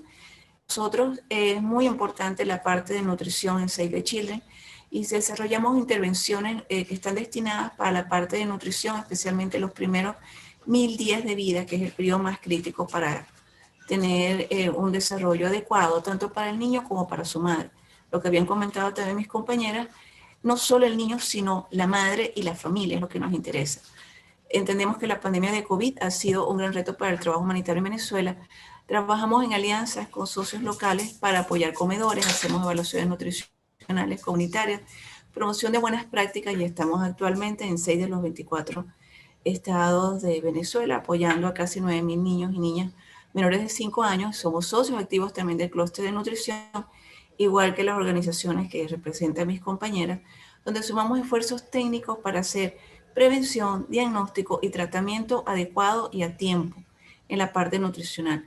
Aquí podemos ver para los resultados de enero que a pesar de todas las limitaciones que se han tenido para hacer el abordaje nutricional, que no es prioritario porque no es COVID, ya hemos llegado al 62% de la población estimada como tal. Hemos hecho campañas para la parte de lactancia materna y hay que fortalecerla mucho. Y bueno, seguimos trabajando todos en equipo porque la idea es que ustedes cuando estén escuchando ya se estén actualizando y sean agentes replicador. Agradecemos de verdad nuevamente la invitación. Estamos atentos a sus preguntas y muchísimas gracias por su atención. Así que le dejo nuevamente el pase, doctor Velázquez. Over. Muchas gracias, doctora Ingrid. Excelente tu conferencia. Perdón, Judith. No importa, el cariño es el mismo, doctor. Gracias. Ahora le vamos a dar la palabra a la doctora Ingrid Candela, quien ya hemos dicho que es asesora de los proyectos de interés social del grupo CESAP y tienen 47 años en el país haciendo una labor importante en el cual pretenden la construcción de una sociedad más justa, pero lo más importante es que con participación ciudadana. Y ella nos quiere transmitir su experiencia sobre el CESAP en la atención nutricional comunitaria. Adelante, doctora Ingrid. Muchísimas gracias, doctor Velázquez. Bueno, que en esta pequeña sesión, este pequeño espacio, lo que quiero compartir con ustedes es parte de la experiencia que se ha tenido en el grupo social CESAP con los proyectos orientados, dirigidos a la emergencia, a la emergencia en Venezuela, específicamente a la emergencia nutricional y de seguridad alimentaria. El grupo social CESAP es una organización no gubernamental que tiene 47 años ya de experiencia y siempre se ha dedicado al enfoque o al fortalecimiento de las competencias en materia de desarrollo de la comunidad. Entonces, para el Grupo Social CESAP fue bastante sorpresivo el hecho de tener que atender proyectos en materia de emergencia, porque no era su experiencia, al igual que muchas organizaciones. Entonces, bueno, nada, asumimos la participación en el clúster de nutrición, en el plan de respuesta humanitaria. Asumimos también la participación activa en dos clústeres o en varios clústeres, en este caso el de seguridad alimentaria y el de nutrición. Entonces, siguiendo el protocolo, bueno, hablaba un poco en líneas generales de lo que es el Grupo Social CESAP y cómo pasamos de la atención para el desarrollo a la atención ante la emergencia, y bueno, durante estos últimos 3-4 años en los que se ha iniciado en el área, pues nada, ha tenido un aprendizaje bien interesante, nuevos descubrimientos también y nuevos retos. Bueno, entonces los proyectos intersectoriales que en este momento se están aplicando en el Grupo Social CESAP, en principio cuentan con un componente en seguridad alimentaria que consiste en comida preparada, anteriormente a nivel de comedores, posteriormente a través de canastas, y en algunos la entrega de comida caliente para llevar. Además de esto, contamos con la formación y la sensibilización en esta materia. En el sector nutrición, aplicamos, bueno, tratamiento preventivo para la parasitosis intestinal, suplementos nutricionales ya mencionado anteriormente por las doctoras Judith y Mariana, tanto suplementos nutricionales como alimentos terapéuticos. En materia de agua e higiene, pues se ha dotado de infraestructuras, de rehabilitación de puntos de agua a nivel de los centros, y también la atención a los hogares y a los beneficiarios a través de kit de higiene, y en este caso, bueno, hemos tratado de que eso sea, que se haga con mayor frecuencia. En el área psicosocial se ha ofrecido, de hecho, ese acompañamiento en el dolor, ese acompañamiento en la crisis a las personas y también a grupos dentro de los centros, ¿ok? Y en el área de comunicación nos hemos dedicado, bueno, a la formación y formación en todos los sectores en los que trabajamos. Algunos resultados que quiero mostrar acá. De hecho, hace unos 2 años yo estuve compartiendo con ustedes los resultados que obteníamos en tamizaje. En este caso estamos presentando resultados de varios proyectos que acaban como que de cerrar un ciclo, y además estos resultados corresponden a una etapa, un periodo que es el primer trimestre de este año, es decir, post-COVID. Entonces, yo coloco acá como mensaje inicial que en estos centros tenemos la presencia de la doble carga, ¿ok? Y esto un poco, nosotros ya reflexionando que tenemos que hacer una mirada amplia al estado nutricional del niño, porque en situaciones de emergencia, pues siempre estamos dados a salvar la vida del niño y a tratar, abordar la desnutrición aguda, moderada y severa. Si ustedes ven acá la desnutrición severa, pues no aparece. Si la moderada, ¿okay? Que es alrededor de un 2,48%, y les recuerdo que es un proyecto que está cerrando, es decir, es un proyecto en el que nosotros hicimos aproximadamente 3 ciclos, ¿okay? De atención con tratamiento nutricional, ya sea con suplemento o con el alimento terapéutico. Y que al cierre de este proyecto, pues tenemos todavía una gama y de hecho un poco más amplia en niños con riesgo y niños con riesgo de sobrepeso y sobrepeso. Entonces, fíjense que la vulnerabilidad por déficit, aquí estoy sumando desnutrición aguda más riesgos del 15,8%, y la vulnerabilidad por exceso, sobrepeso más, riesgo de sobrepeso y obesidad del 16,28%. Entonces, son 2 retos que tenemos allí, esa mirada que también veníamos dando anteriormente a la malnutrición, ¿sí? Esa doble carga que se presenta, fíjense, la podemos tener en el mismo hogar, la podemos tener en el mismo centro. Esto es con respecto a los niños menores de 5 años.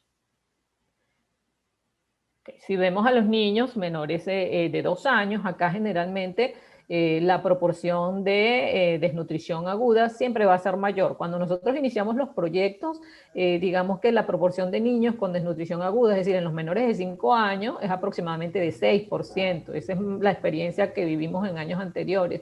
Y en el caso de los niños menores de 2, es entre el 8 y el 10%. Al finalizar proyectos, todavía nos queda un remanente de niños, ¿okay? Menores de 2 años, con 4,5%.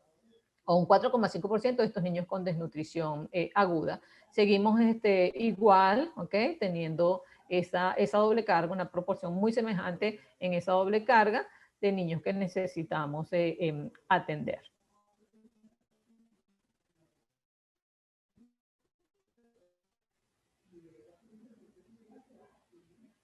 Okay. Si vemos los niños mayores, pues en estos, la desnutrición, de hecho en este caso ya la delgadez puede alcanzar, puede ser hasta 3 y 4 veces mayor que en los niños menores de 5. Y esta es una gran preocupación, que es una gran inquietud que tenemos, creo que todos los que hemos trabajado hasta ahora a través de nuestras organizaciones, a través de los proyectos, y es que cuando nosotros iniciamos los proyectos, alrededor de un 15% de los niños mayores de 5 años presentan delgadez, ¿okay? En este caso, fíjense, la vulnerabilidad por déficit es de 43,6% y la vulnerabilidad por exceso, aquí sí cambia un poco ese patrón que veníamos mostrando en los niños menores de 5, ¿okay? Que el riesgo, o sea, la vulnerabilidad por déficit, ya sea riesgo, más desnutrición, más delgadez, moderada y severa, pues sí es mayor. Acá los niños pues presentan, o este grupo presenta una menor proporción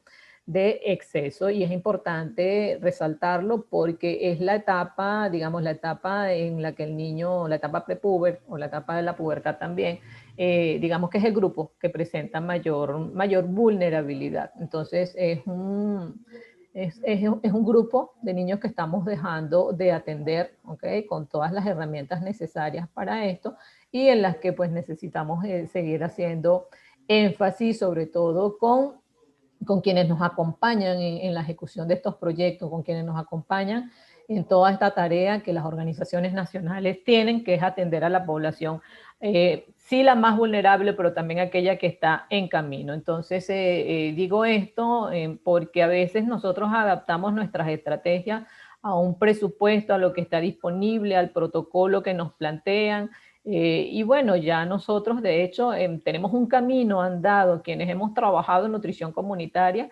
hemos vivido, ¿sí? Hemos recibido de parte de los beneficiarios, de parte de los participantes de nuestros proyectos, un poco cuáles son sus percepciones, sus inquietudes, sus vivencias. Entonces creo que en este punto tenemos suficientes insumos como para proponer un cambio en los protocolos, ¿ok? Un ajuste en estos protocolos que venimos trabajando. Entonces se trata de seguir trabajando, sí, en la emergencia, pero también en aquellos grupos, ¿ok? Que están cercanos, en este caso de los niños que están más cercanos a la desnutrición. Me refiero a los niños en riesgo, me refiero a estos niños mayores de 5 años. Si hablamos de talla, pueden observar, ¿okay? Que más del 50% de los niños, ¿okay?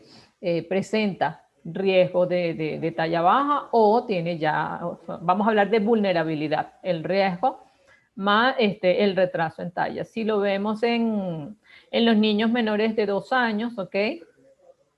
Vemos que tanto el riesgo, o sea, el riesgo va a ser mayor que el retraso, pero si vemos en los 3 grupos, ¿okay? El retraso en el caso de los menores de 2, los menores de 5, es mayor al 20%, ¿okay?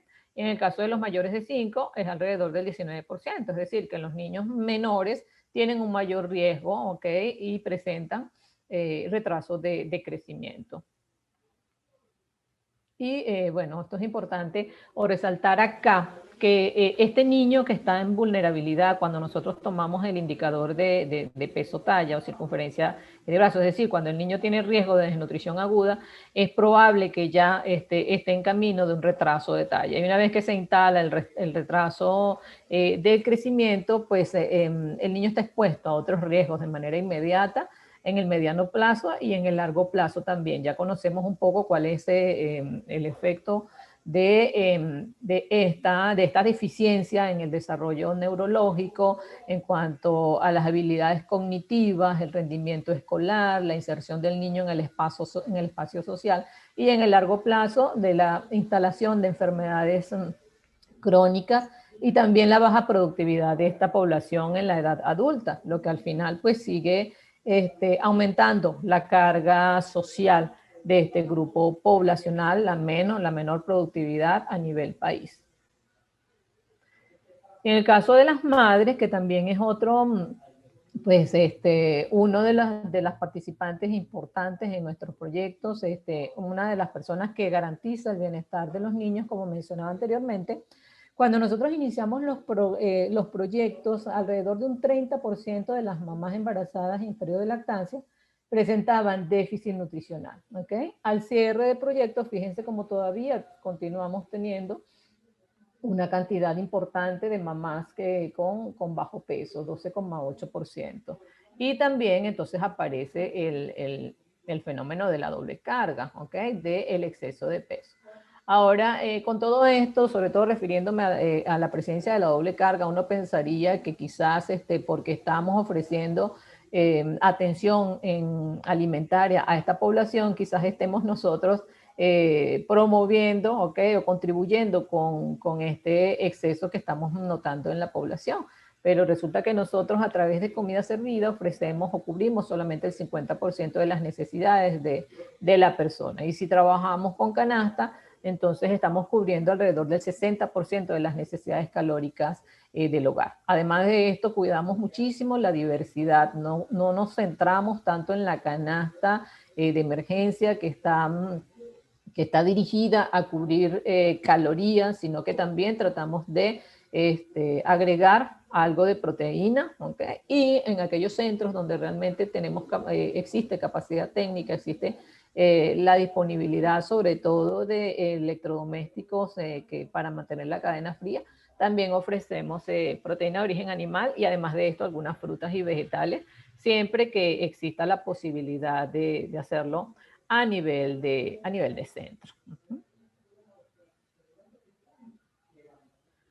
Un poco las conclusiones de esta corta experiencia, de esto que les he mencionado acá, es que en principio nosotros nos hemos dado cuenta que requerimos líneas de base más sólidas que nos permitan adaptar la atención a las necesidades de la población. Si nosotros no contamos con esta línea de base, que además debe ser un poquito amplia, nosotros nos estamos orientando a la comunidad, al centro, al hogar y a la persona, porque todos esos espacios necesitamos mirarlos para nosotros poder implementar estrategias que vayan más allá de la atención de la emergencia. Entonces, dar esta mirada amplia a la malnutrición, aún en contextos de emergencia, es sumamente importante. Ver qué nuevas herramientas necesitamos nosotros para abordar a cada grupo desde sus necesidades. El abordaje intersectorial debe prevalecer. Nosotros hemos venido trabajando hasta ahora con estos sectores que les mencioné, pero además estamos iniciando el trabajo en el sector de protección, no solamente con la atención psicosocial, sino con la atención privilegiada en muchos casos, específicamente de niños, que actualmente al menos estamos tocando a estos que necesitan referencia y que le resulta complejo a la mamá y a nosotros también conseguir una institución que realmente pueda apoyar durante la recuperación del niño. Es importante iniciar las estrategias para el fortalecimiento comunitario para que las personas sean protagonistas, ¿okay? de su propio desarrollo y que puedan, obviamente, recuperar esos medios de vida que se han perdido con la emergencia. Para esto es necesario el fortalecimiento de alianzas, ya sea entre nosotros, entre las organizaciones que estamos en terreno, con las organizaciones internacionales que nos acompañan y también con las instituciones públicas. Es la única forma de nosotros lograr mejores resultados en los programas y proyectos que estamos ejecutando y los que vamos a emprender en el corto plazo.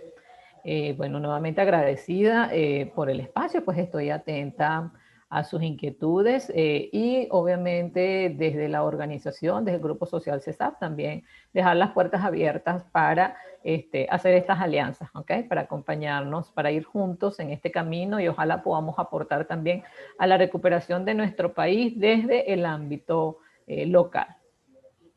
Muchísimas gracias. Muchas gracias a usted, doctora Ingrid, por su conferencia. Bueno, estamos llegando ya estamos consumiendo las últimas partes del tiempo destinado. Sin embargo, tengo algunas preguntas que han llegado por el chat y otras que tengo en cartera. De manera que vamos a darle tiempo a las preguntas. Por aquí para la doctora Mariño hay varias. Algo así como que si es posible que un niño tenga una circunferencia braquial izquierda dentro de los límites normales y aún así tenga un cuadro de desnutrición. Sí, gracias por las preguntas y los comentarios en el chat. Efectivamente, comentábamos que son indicadores independientes y eso que la persona nos comenta, es posible que por un indicador salga con el criterio de desnutrición aguda y por otro no. Lo importante en este caso es que el indicador antropométrico es uno de los elementos de la evaluación integral del estado nutricional, no es el único. Entonces, eso es perfectamente posible y lo vimos en el gráfico, solamente en menos del 40% de los casos, los dos indicadores están identificando al mismo niño. Entonces, sí es posible que eso sea así. Entonces, en el caso de que nosotros tengamos el peso para la talla, esto es ideal que hagamos el peso para la talla, pero si ya por el CB y el CB, la circunferencia media nos está dando como desnutrición aguda, pues debemos considerarlo y darle el beneficio de su diagnóstico, y además seguramente ese niño en las otras áreas de evaluación tendrá elementos que apoyen el diagnóstico de la desnutrición aguda. Entonces la respuesta es que eso es posible, sí es. Y la otra, doctora Mariana, para que no se vaya tan lejos. No. ¿Cuáles serían? Hemos hablado mucho de los indicadores y los índices para menores de 5 años. ¿Nos puede decir muy concretamente cuáles son los que vamos a utilizar para mayores de 5 años? Sí, en este momento no tenemos criterios definidos como protocolos de atención para niños con desnutrición aguda para el grupo de edad mayor de 5 años. Nosotros que sabemos que el peso para la talla en nuestra evaluación generalmente lo utilizamos hasta los 5 años. De hecho, en las gráficas, los patrones de referencia del 2007 de la OMS, que son los que utilizaríamos para las categorías de niños menores de 5 años, este indicador ya no existe. Existe el indicador del índice de masa corporal. Las niñitas hasta los 120 centímetros podemos hacer peso para la talla, y en los varones hasta 110 centímetros. Entonces, ¿qué hacemos después de esa edad? Nosotros clásicamente, ¿qué hacíamos? Todos los que han estudiado pediatría lo recordarán, que nosotros cuando no existe el peso para la talla para ese grupo de edad, nosotros ubicábamos la edad talla de ese paciente.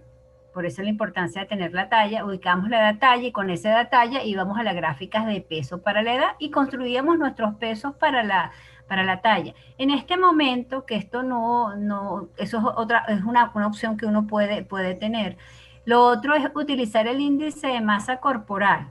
Yo la única precisión que les haría, y por eso los invito a leer la guía práctica en los archivos venezolanos de puericultura, es que el índice de masa corporal para nuestra población a partir de los 7 años de edad, cuando comparamos la referencia internacional, o sea, OMS del 2007, con la referencia nacional, popularmente conocida como Proyecto Venezuela, la referencia internacional sobrediagnostica el sobrepeso cuando trabajamos con el índice de masa corporal. Entonces, eso, para tenerlo en cuenta, está muy explicado en la publicación. Entonces, una de las opciones que tenemos para trabajar es el índice de masa corporal. En OMS está la distribución por desviaciones estándar también. Pero como les digo, no hay ahorita un criterio de definición, así como lo tenemos tan bien dibujado para los menores de 5 años, no, entonces podemos trabajar con la talla para la edad igualmente y podemos incluir el peso para la talla. Se puede hacer en mayores de 5 años que tengan tallas inferiores a las que le comenté, o trabajar con el índice de masa corporal. Muy bien, muchísimas gracias. Probablemente tengamos que hacer alguna teleclínica para trabajar el tema de los mayores de 5 años. La doctora Barroso, a mí me gustaría, doctora, si es posible, que nos especifique un poco más de estos sobres que usted nombró, y el RUFT y el ATLC. Es decir, el contenido de estos sobres, qué nutrientes tienen en líneas generales, y si cuando se indican estos alimentos o suplementos, es lo único que va a comer el niño o la niña al cual fue indicado. Doctora Barroso. Aquí, doctor Velázquez, los sobres podemos imaginarlos como si son unas super barritas energéticas, ¿ok? Los sobres rojos tienen 500 calorías para todo el contenido y tienen también micronutrientes, ¿ok? Y entonces es como una super comida empaquetada, pero la idea no es que es lo único que va a comer el niño. Recordemos que la premisa para que los niños hagan manejo ambulatorio es que el niño esté comiendo.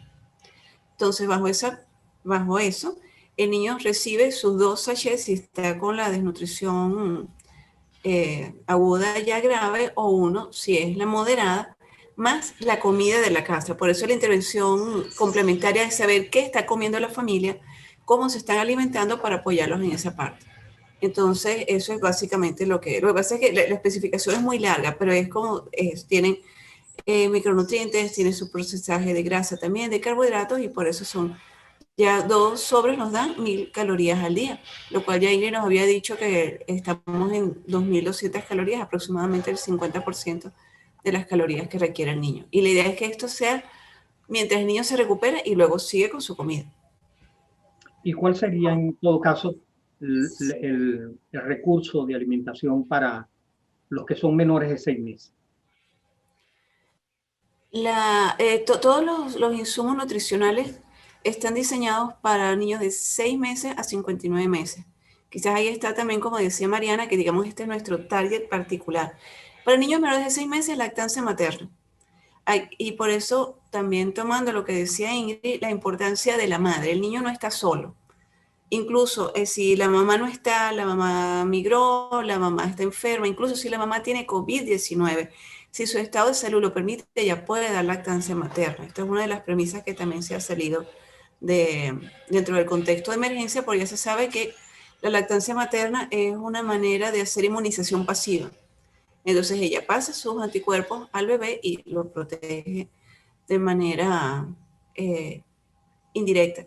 Por eso siempre se mandan al hospital, es más que todo para reforzar a la mamá. Al bebé es lactancia materna exclusiva, a menos que lo esté succionando. Ahora. Doctora Mariana, para niños menores prematuros, ¿cuáles serían las recomendaciones que debemos seguir para su evaluación nutricional?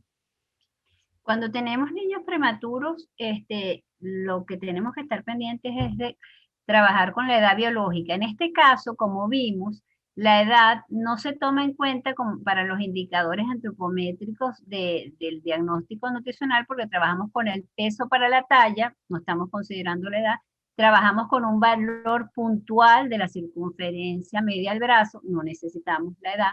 Entonces, para este abordaje puntual, pues no habría que tener esa precisión tan importante de corregir, de tener la corrección para la ubicación antropométrica, pero sí es muy importante porque este niñito hay que trabajar con la edad biológica para todo lo que tiene que ver con sus temas de alimentación y de desarrollo. Entonces, cuando trabajemos con prematuros, pues que no se nos olvide trabajar con la edad corregida o la edad biológica.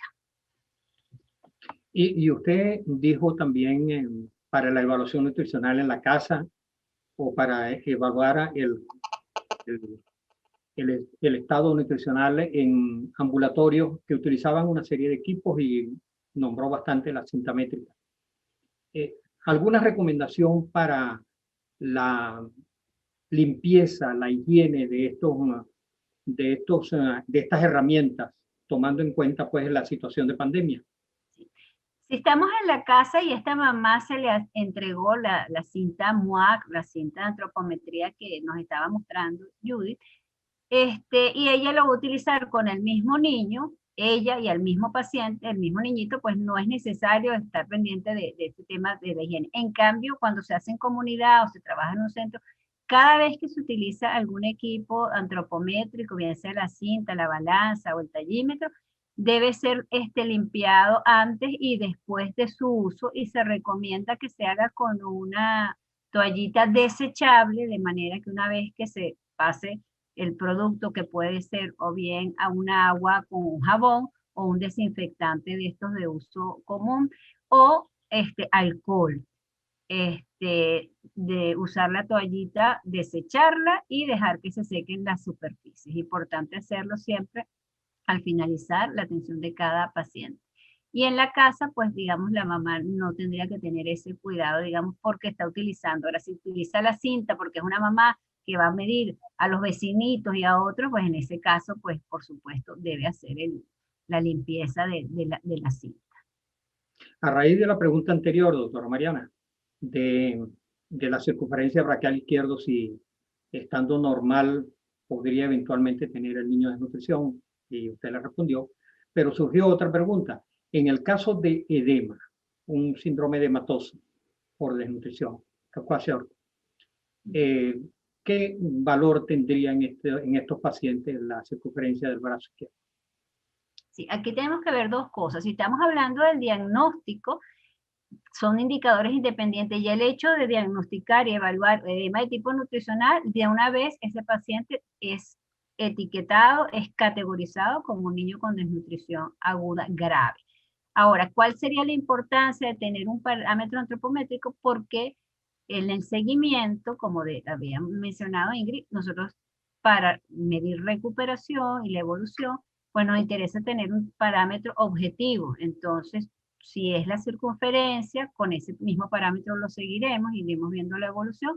Si es el peso para la talla, pues el peso para la talla. Desde el punto de vista diagnóstico, si ya hay edema, no tiene ninguna importancia cómo estén los otros dos parámetros, pero sí es bueno tenerlo porque para el seguimiento nos va a ser de utilidad. Doctora Barroso, ¿en qué medida la malnutrición de los menores de 5 años puede influir en el crecimiento y desarrollo futuro de estos niños?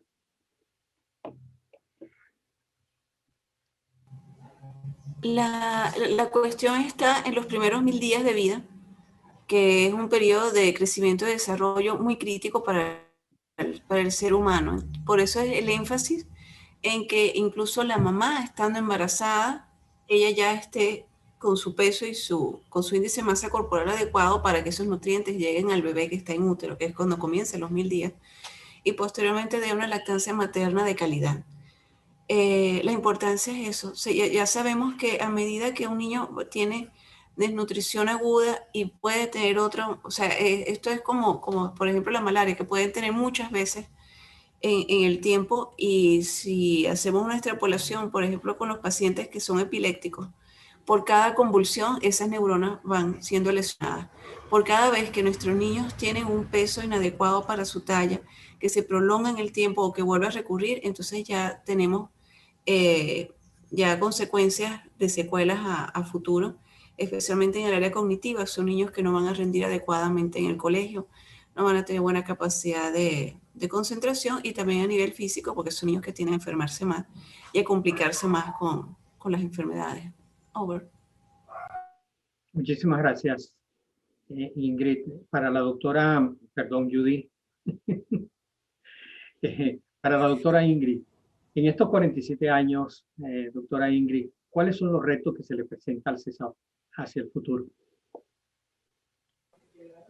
Sí, bueno, en este momento en CESAP, pues nada, está planteándose esto que yo acababa de decir, que es continuar acompañando a las familias, a los hogares, a las comunidades con proyectos de emergencia, pero a la vez ir retomando, ¿sí?, aquellos que están orientados al desarrollo. O sea, es nuevamente retomar esa misión de fortalecer el tejido social y en todos los ámbitos, no solamente mirando al niño en este caso, sino también a su madre, el centro en el que trabajamos, que quizás no hemos puesto mucho empeño y a nivel general creo que es así, a quienes cuidan, al voluntariado que trabaja en las comunidades, que trabaja en los centros y en nuestras organizaciones, creo que también hay que darle una mirada, o sea, el enfoque desde hace unos pocos años de cuidar al que cuida es sumamente importante. Nos ha ocurrido que en los centros, en principio, los voluntarios no formaban parte de de los participantes activos, o sea, o de los beneficiarios, entre comillas,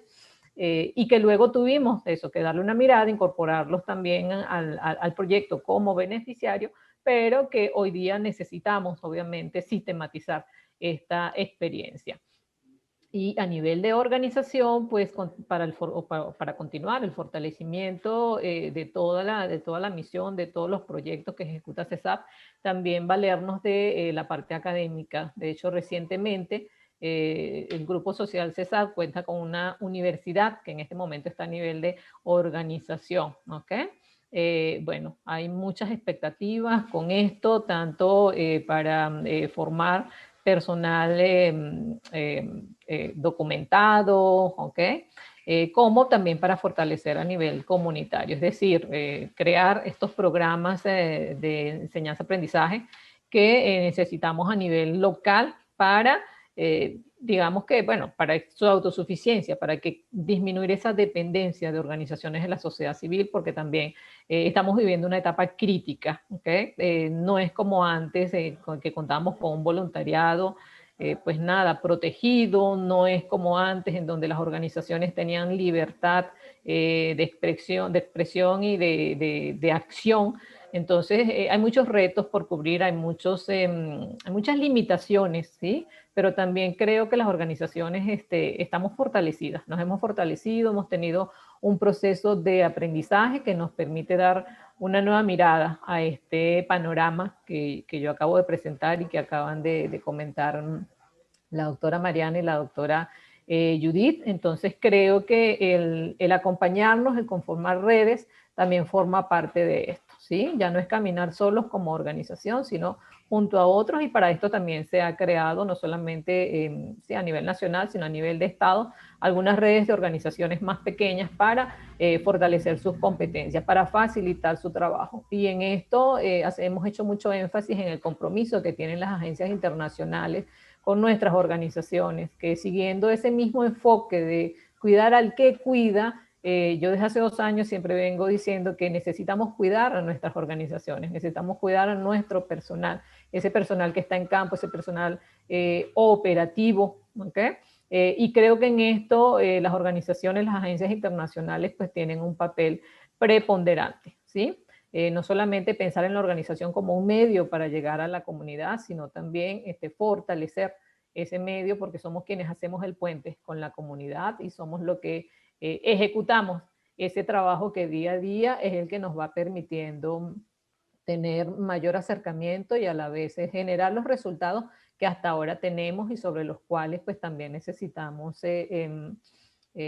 evaluar, ¿okay? Para ir ajustando protocolos, ajustando estrategias de abordaje, y bueno, y en líneas generales también contribuir con las políticas públicas, sobre todo esas políticas que pueden alcanzar el nivel local. Muy bien, muchísimas gracias, doctora Ingrid. Bueno, señores, estamos llegando ya al final de nuestra sesión, y cuando programamos esta teleclínica fue para llamar la atención a los médicos, a los pediatras, a los estudiantes de medicina, a la población en general, pero muy especialmente a las autoridades gubernamentales, sobre las gravísimas consecuencias para la población en general, pero especialmente para los niños, si no se toman las medidas que son necesarias para mantener la seguridad alimentaria y nutricional de la población, especialmente infantil. Hemos dicho en otros momentos, pero siempre es bueno recordar la prioridad que da la UNICEF a garantizar en situaciones de emergencia el acceso a los alimentos adecuados, servicios de atención a la salud y el agua potable. para evitar la muerte por hambre, enfermedades y reducir la malnutrición. En segundo lugar, quisimos recordar las indicaciones de la Organización Mundial de la Salud sobre las medidas de aislamiento físico, lavado de manos con agua y jabón, uso de mascarillas, protección ocular y medidas higiénicas al toser y estornudar como acciones efectivas para evitar el contagio con la COVID-19. También queremos informar que este programa se realiza gracias a la alianza del programa SOS Telemedicina de la Facultad de Medicina de la Universidad Central de Venezuela con el proyecto ECO, Universidad de Nuevo México, Albuquerque, Estados Unidos, bajo la coordinación general del profesor Dr. Héctor Arrechedera. Finalmente, nuestro agradecimiento a todos los que se conectaron y a los que pudieron ver y los que van a ver en diferido este programa, a los miembros del equipo SOS Telemedicina de la Facultad de Medicina, quienes hicieron todo lo posible por cubrir las exigencias de la transmisión, en especial a los ingenieros profesor Luis Fernández y Jesús González, a los profesores que han intervenido en la presente sesión, doctora Ingrid Candela, Mariana Mariño, Judy Barrosa, y muy especialmente a las organizaciones y sus directivos que mediaron en su participación en esta sesión. La doctora Carol Ramírez del Clúster de Nutrición, Daniel Roa de Save the Children, Grupo Social CESAP, Grupo de Transición Alimentaria y Nutricional TAN, y al Centro de Atención Nutricional Infantil Antímano CANIE. Igualmente a los integrantes habituales del programa Ecopediatría, Jacqueline Pambini, Johnny Marante, María Esperanza Velázquez, Belén Arteaga, Juan Félix García, Jenny Planchet y Gabriel Zambrano. Y antes de dar la palabra al doctor Héctor Arrechedera para que despida la sesión, quiero invitarles a nuestra próxima sesión que realizaremos por esta misma vía el primer viernes del mes de mayo, es decir, el 7 de mayo del 2021, cuando trataremos otro tema de gran interés. Saludos cordiales a todos ustedes, un abrazo y los dejo en la palabra del doctor Héctor Arrechedera, director de la Coordinación de Tecnología de la Información y Comunicación de la Facultad de Medicina de la UCB y director del programa SOS Telemedicina para Venezuela. Adelante, Héctor. Bueno, doctor Velázquez, como siempre, felicitarlo por esta organización de este evento. Como siempre, usted muy acertado con los temas y muy acertado con las alianzas que logra hacer con otras organizaciones para compartir conocimiento a través de esta plataforma que tenemos en la Facultad de Medicina de la Universidad Central de Venezuela. Agradecerle a la doctora Mariana Mariño, a la doctora Judy Barroso, a la doctora Ingrid Candela, el querer compartir con nosotros este conocimiento experto. Y tal como lo dice el doctor Velázquez, ojalá nuestras autoridades de salud se metan al canal de SOS Telemedicina y vean el contenido que se está poniendo.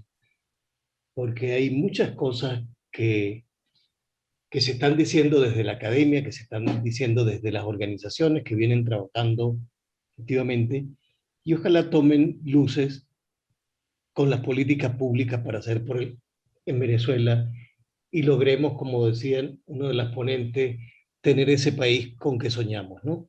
Ese país diferente, ese país que no muestre estos números tan tristes y que nos muestre esa Venezuela bonita con la que siempre estamos queriendo soñar y ojalá la podamos ver. Muchísimas gracias. Sigue estando el canal de SOS Telemedicina, la Facultad de Medicina y la Universidad Central de Venezuela a sus órdenes, doctor. Muchísimas gracias.